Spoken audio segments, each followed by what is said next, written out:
মানুষ কিন্তু অনেকটা শখ করে এসি কিনে, কিন্তু এসিটাকে যদি ভালোভাবে ইউজ করতে না পারেন, এসির মুড যদি ভালোভাবে না বোঝেন, তাহলে কিন্তু সমস্যা।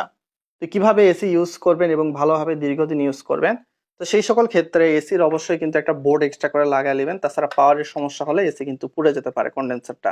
তো এইখান থেকে দিয়ে অন করে দিবেন, এবং এইখানে আপনি হয়তো বা দেখতেই পাচ্ছেন রিমোটটা। তো রিমোটটা কিভাবে পরিচালনা করবেন সেটাও আমি আপনাদেরকে দেখাচ্ছি।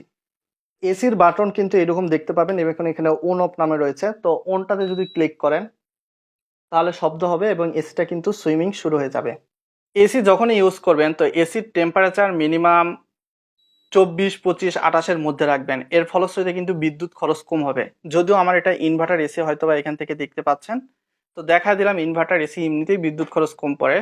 তো এখান থেকে আপনি ইকো মোডটা অন করে দিলে, ইকো মোডের একটা স্পেশাল সুবিধা হচ্ছে আপনি বাইরের টেম্পারেচার এবং ঘরের টেম্পারেচার প্রায় কিছুটা সিমিলার রাখবে।